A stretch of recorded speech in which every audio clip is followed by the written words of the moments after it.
Welcome into On Texas Football. Time for Second Watch with Rod Babers. Each and every week, Rod watches the game a second time, and we talk about it the day after and talk about some of his main takeaways after that viewing this episode of On Texas Football, brought to you by our friend Dr. Brett Robin. Yes, that one, the former Texas football player, now and leading up the Austin Orthopedic Institute. We'll talk more about him and give his business a shout out here in a little bit. Rod, I want to say the Longhorns demolished, decimated Florida team on Saturday. Yes, there were a lot of things that went right. There were some things that went wrong.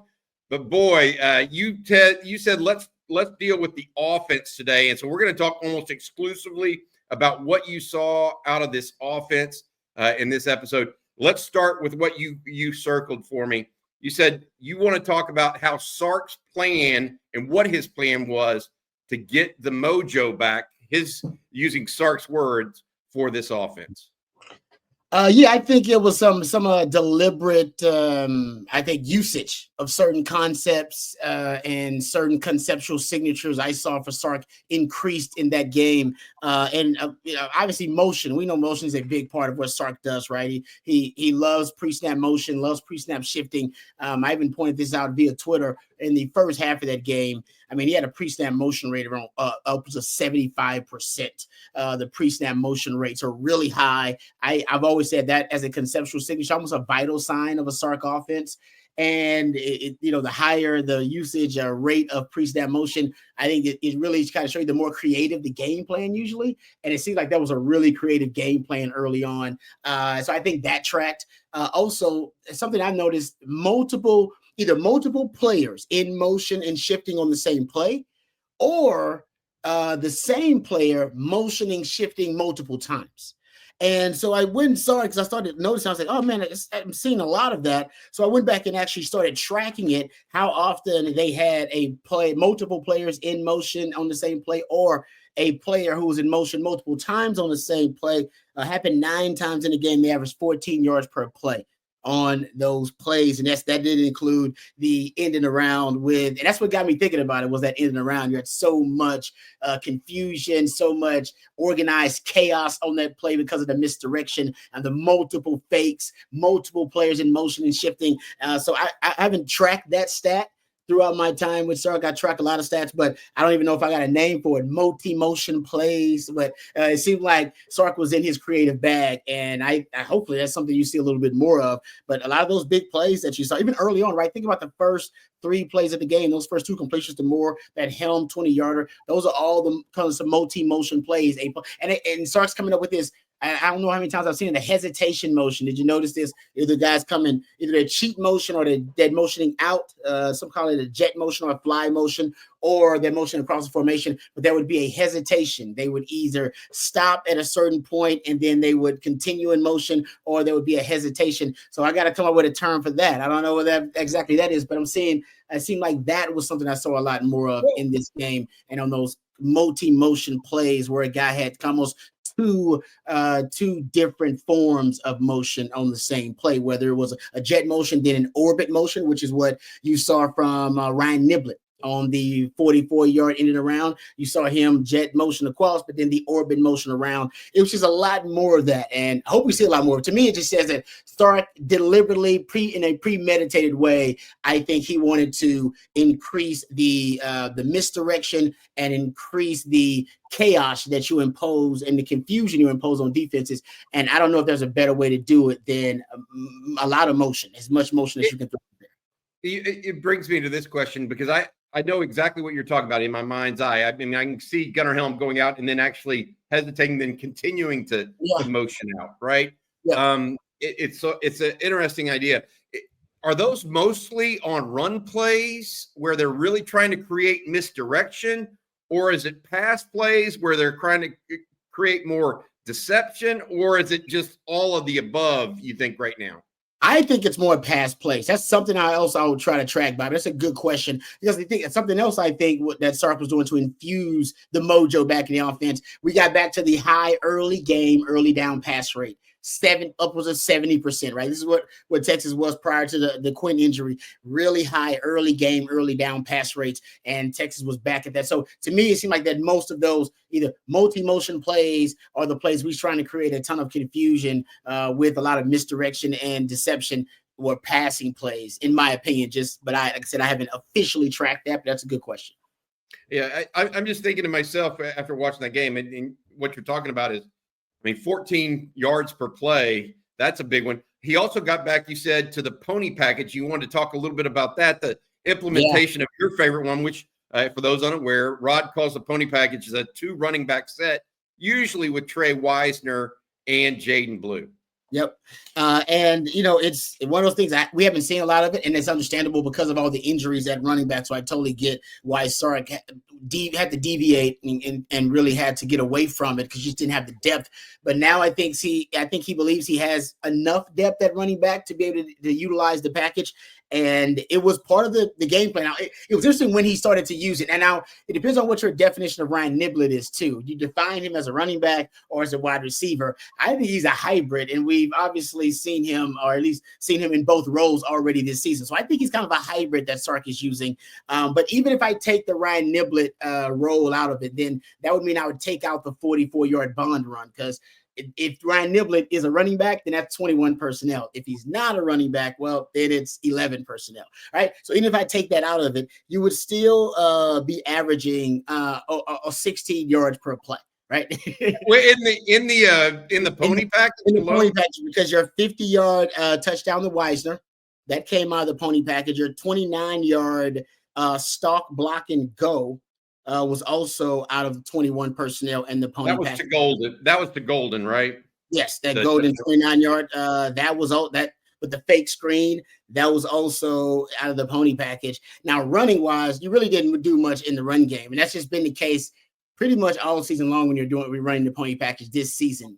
I think it really is. I think it's a microcosm of the running game in itself. Right? When you had a Bijan, a Rojo, and a Jonathan Brooks in that backfield, maybe a CJ Baxter, and you still were able to get some yards running the football out of that 21 personnel package.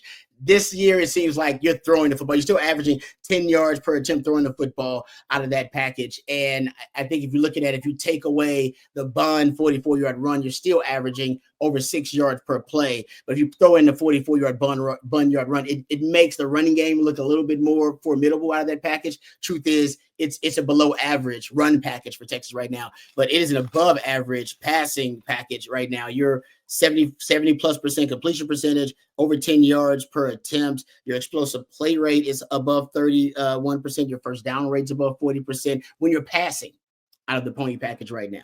And that showed in that game too when you were thrown out of it. Other than that, it's more the, like I said, I'm not gonna say trick plays, but more, you call them boutique plays out of the 21 personnel package, the pony package, to run the football right now. Yeah, it's interesting because they also, so pony package and pre-snap motion, the switching up of it or increased usage of it, or what you say, and early down, early game pass rates increase. That's what Sark used, in your opinion, to create what he did on Saturday. Horns were up 35-0 at halftime. He clearly did something right. So that's the piece of it that got Quinn going, got the offense on track, and maybe took advantage of where Florida was really hurting. They went tempo too early on when they got some plays they liked. They went tempo. And I think Sark, we got to give Sark a lot of credit. I think Sark just dialed up some brilliant plays. You talked about the reverse to Isaiah Bond was ridiculous. I mean, that's it is. That's chef's kiss right there. I mean, that may be one of the most beautiful play designs we've seen from Sark. I don't know if it would be hard to find one that's better than that play design.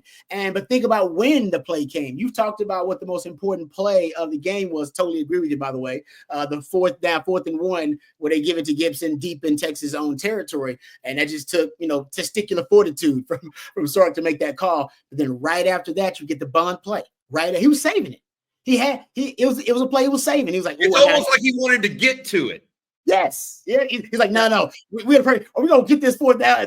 Then I know exactly where I'm going after that. And then, guys, that's when he deployed the pony package. So it was all very deliberate. He got that 4th down. He's like, boom. So if you consider Ryan Niblett, like I said, a running back, then you had the pony package that entire drive, basically. But if not, then you consider 11. And that's why I think it is 21 personnel, because why would you switch up like that, go 11, then switch up right back to 21? I think he considers Ryan Niblett to be 21 and stayed in it pretty much, his own version of it on that drive, and end up scoring out of it on that drive too. And they've been working Ryan Niblett at running back, Rod, whenever the team was beset by those injuries early to Cedric Baxter and Christian Clark as well. And even Jaden Blue and Trey Wisner have been banged up this year too. I want to add one other thing you mentioned the run game. One thing they added that I thought was interesting was that little quick pitch to the short side. Yes. That was, they ran that twice. One of those was Blue's big explosion down the left sideline. That was something we hadn't seen Texas really utilize much. Maybe teams are over shifting to that other side of the field, waiting for a short screen or something like that to that side. Love it. It's interesting. All right, before we go further, we're going to talk. Rod's got 3 more topics for us today to talk about, but I want to say thank you to our newest sponsor. That's Dr. Brett Robin at Austin Orthopedic Institute for sponsoring On Texas Football. Dr. Robin, Brett is a former Longhorn running back that many of you know. He knows what it takes to stay in the game, and he's here for athletes of all ages, specializing in musculoskeletal health. Dr. Robin treats joint pain and injuries with a conservative approach first, but also offers advanced surgical options, including arthroscopic procedures, fracture management, and total joint replacements. He does it all. With convenient offices in Austin, Georgetown, and Killeen, Dr. Robin is accepting new patients now. If you're looking for a top-notch orthopedic specialist, give Dr. Robin a call, 512-856-1000. That's 512-856-1000, and get back to your active lifestyle and doing what you love. Thanks, Brett, for the sponsorship of On Texas Football. All right, Rod, the next thing you had for me I thought was really kind of cool. You said that Sark purposely schemed up some deep throws for Quinn in this game. You wanted to talk about those, and you tracked what those looked like and what they did for the Longhorns. Yeah, I felt like that. We're looking at passes 20 plus yards or more, because Longhorn fans, hey, we like to complain about stuff. So even after Quinn had his bounce back performance versus Vanderbilt, he had a segment, a part of that game where he completed 17 passes in a row consecutively. And we still were concerned about the verticality in the offense, the lack of verticality. Sark was asked about it, had a snarky response about, you tell them to come up and be more aggressive and we'll throw it over their head. And I don't know if Sark's ever going to really get that, but what I love about Sark in this game is that I felt like they schemed up some of those deep shots. Now, Quinn was 2 of 5, according to Pro Football Focus, on passes 20 yards or more down the field. But when you go think about it, probably should have been 4 or 5. 2 of those were double moves by DeAndre Moore. Double move is clearly usually a schemed up throw. That's usually that you're scheming that player to get open, trying to create space with that double move. And so he had 2 of those, 2 of the 5. And then the other one was another one was a Matthew Golden, the stalk, block, and go, which Sark loves that play. I mean, where they fake the swing screen, and Quinn usually gives the pump fake. And if the wide receiver plays it right, Ryan Wingo has scored on that play. DeAndre Moore caught a deep ball, I believe, early in the season on that play. And they play it right. Usually that guy ends up wide open, and Matthew Golden was wide open. A stalk, block, and go. That's a schemed open, right? First read, kind of wide window throw. So 3 of the 5 were pretty much schemed open. And even the other Matthew Golden touchdown, I mean, it's just a nice switch route. But I thought 3 of the 5 were definitely schemed open throws. The other 2, I think the other one was the DeAndre Moore. Remember, he ran like a skinny post and just missed him. It was a beautiful. I thought it was actually a nice throw, but they just missed him. They couldn't get on the same page. But either way, I thought Sark did a great job of, don't allow the defense to dictate too much of the offense. There are ways to scheme up vertical throws in the offense. And I know that's what Sark did in this game. Even though, Florida tried to keep, some safeties deep, he still found a way to scheme open some of those deep throws down the field. I'm looking at it. He completed 2 of 5, both the Golden, by the way, right? Then two of the other ones that weren't completed were drops by DeAndre Moore. And then the 5th one that you're talking about was the one that was the skinny post over the middle where he was trying to split the safeties. I I want to say this. What was stunning on that? So basically, Quinn was on target 4 or 5 deep balls. Seemed like it to me. Yeah, it seemed like which is higher than his typical percentage, right? So way higher. I want to say one thing that was interesting to me because that play to DeAndre Moore over the middle, Rod, it came like on a 3rd and medium, like a 3rd and 5. Yeah, and literally they sent 5 receivers out into the route tree. The running back was actually just going to the flat. He was kind of the check down.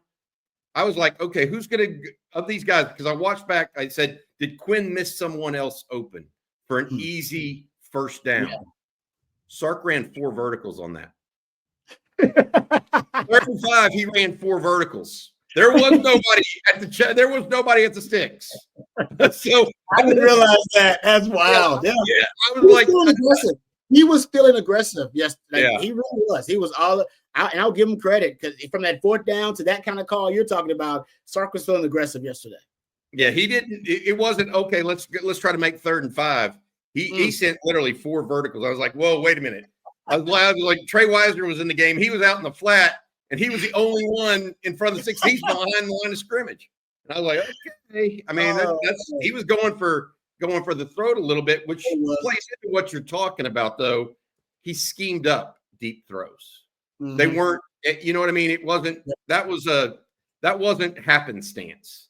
He said, no, it's 3rd and 5. We're gonna play well beyond the sticks on this and see what we can get.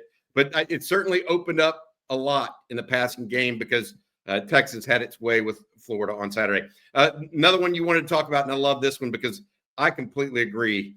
You wrote to me Isaiah Bond's unique role and what he means, because you could tell the explosiveness in the Texas offense with Isaiah Bond against Florida versus Isaiah Bond, no Isaiah Bond with Vanderbilt and most of Georgia. Now, Georgia has some athletes that can compete there, but it was very interesting to see just how much more explosive Texas was. And that's exactly the word, Bobby. And we all assume because of world-class speed that he's just going to add like verticality to the offense and add the deep threat to the offense, take the top off of defense, which of course he can do. And I think defenses assume that too. But he's actually been at his most lethal when they're actually using him as an extension of the run game. He's at his most lethal actually on those end of the rounds and when they're dumping it off to him on those quick wide receiver screens. When he and those are throws behind the line of scrimmage. Guys, he has 3 touchdowns on throws behind the line of scrimmage. Half of his receiving touchdowns, they're on throws he's gotten behind the line of scrimmage. Think about that. He has those 2 house calls on those wide receiver screens. He's got those 2 house calls, and he's got the one against Georgia where they run him in motion, kind of that Andy Reid play, trying to lose to DB in traffic, but he catches it behind the line of scrimmage, and then allow him to lose to DB and get upfield. And you go look, if you add that along with the end and arounds, you're basically, to me, his targets. I think he's got 8 targets behind the line of scrimmage, and 3 of them are touchdowns, according to Pro Football Focus. Well, I mean, to me, that's very unique. That Sark, now you can tell he's just trying to get him either one of those in and arounds or a couple of those screens per game. And now looking at his explosive play rate, I mean, 5. If you count the 3 in and arounds, right, that he's got, and you account the 8 targets and receptions behind the line of scrimmage, 5 of those 11 plays are explosive plays. Feed him more is what you're saying. It's really interesting that most, you don't think of him like that. You don't, because you think about, world-class speed. That he's definitely taking the top off of defense. He's making plays down the field, which he is. He can do that too. But Sark's usage of him, because I think of some of the deficiencies in the run game, basically like Jaden Blue has become, they're just extensions in the running game, those little dump offs, any throw behind the line of scrimmage. Because Quinn is so accurate, you really can get somebody to football on the move with the perfect ball placement and allow them still to juke and beat that one-on-one defender out in the flat and on the perimeter. And Jaden Blue does it as well as anybody. And it's really interesting because I thought first, oh man, that's an outlier. I don't think it's an outlier anymore. I think this is purposeful. This is intentional. Sark's doing this intentionally. I think you're gonna see more of it too. Yeah, I don't. Nobody's going to argue with it if he's got 5 explosive plays out of 11 touches doing it. I mean, Isn't that crazy? That is crazy. I mean, because the touchdown he scored, taking the end around off, right? The touchdown he scored was behind the line of scrimmage. That was a 3rd down play after Texas had a false start and kind of moved him out of 3rd and 4, 3rd and 5, moved him back to 3rd and 9. He just, I mean, that didn't look that open. He creased it and hit the Jets, and now Blue, to your point, creased it on another time and hit the Jets as well on kind of that behind the line of scrimmage thing. That is certainly a Sark signature and part of how Texas got their mojo back as well. The last thing you wanted to touch on, and this was interesting because I did not expect anything like this whenever I first got your list today, pre-production meeting, Rod. Gunnar Helm's aspect of this offense, kind of, you thought it unlocked a little bit or unexpectedly did some things in this game for Texas. Why'd you pick the senior from Colorado and what he was able to do and or how Sark utilized him? It's great. It's very similar, to my surprise of how Isaiah Bond is being utilized. But Gunnar Helm, you go look at explosive receptions, right? You look at pass catchers with the most passes or receptions of 20+ yards or more. Gunnar Helm is leading the team still after this game, even after we saw, Matthew Golden catch a couple of explosive passes. So did Gunnar Helm. Gunnar Helm has 12 receptions of 20+ yards. That leads the Longhorns, ladies and gentlemen. He's your most explosive pass catcher. And it's both yak yards, because I think 251 of his receiving yards are yak yards, which is, probably a little less than 50%. So he's close to being a yak daddy for you. I believe he's second on the team in receiving yak yards right now. And he's also a guy that you can throw too deep. He's got 3 receptions on 3 targets of 20+ yards down the field. And some of those have been Moss, like basically Moss style catches where he just goes up over the DB and high points the football. And so it's just, I did not think at this point in the season, 3 games left, that the most explosive receiver on the roster would be Gunnar Helm, ladies and gentlemen. But it's true. He's your most explosive receiver right now. And in that game, he kept it going. He had, I think, 2 receptions, 2 20+ yard receptions in the game. It really is. It's hard to fathom that, but that he may be, I got to look at the stats. He may be more explosive than JT Sanders. Hey, with all of the tools and players at Sark's disposal, that's how you surprise other teams. You know that? I'm serious. I mean, everybody went into this offseason. You can't tell me people didn't go into this offseason opposing teams, the first 9 opponents Texas has played, thinking, okay, how are we going to stop all these receivers they've got? And or how are we going to stop the pony package? Well, there's the tight end over there hanging out. And to your point, doing as well as he's doing. That, I'm not saying they were going to ignore the tight end, but certainly they thought, they losing their tight end this year.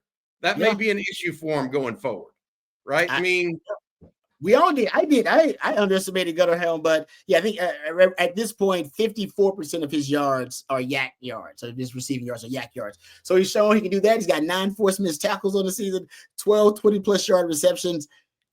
I just did not think he'd be probably. I mean, I got to go look at JT Sanders' numbers and see, but I mean, he maybe end up having a better season when it's all said and done, and maybe more explosive when it's all said and done. Some people say he looks faster. I was like, whatever it is, Gunnar Helm is easily the biggest surprise and continues to be. So he's phenomenal. And by the way, I did my prediction. I predicted on this show and several others that Texas would have a different leading receiver in half of the games this year. We're there, folks.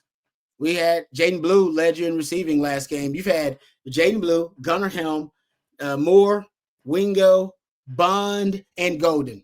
There's no way in Texas football history. I don't even know how many teams around the country have already at this point in the season have had a different leading receiver in 6. You know what I mean? 6 different players lead you in receiving through your first 9 games, I should say. That's pretty strong because it shows the depth of what you got and the variety of ways Sark can kind of hit you at and Quinn Ewers can utilize. I will say this, one more thing about Gunnar Helm. He did the Bush push a little bit on Jarrett Gibson as well on that 4th and 1. I don't know that Texas would have got that without that effort from extra effort from Gunnar Helm. All right, Rod, I'm going to ask you for final thoughts in a second, but I want to say thank you once again to our newest sponsor, Dr. Brett Robin, Austin Orthopedic Institute. He is a former Longhorn running back, old number 25. He knows what it takes to stay in the game, and he's here for athletes of all ages, specializing in musculoskeletal health. Dr. Robin treats joint pain and injuries with a conservative approach first, but also offers advanced surgical options, including arthroscopic procedures, fracture management, and total joint replacements.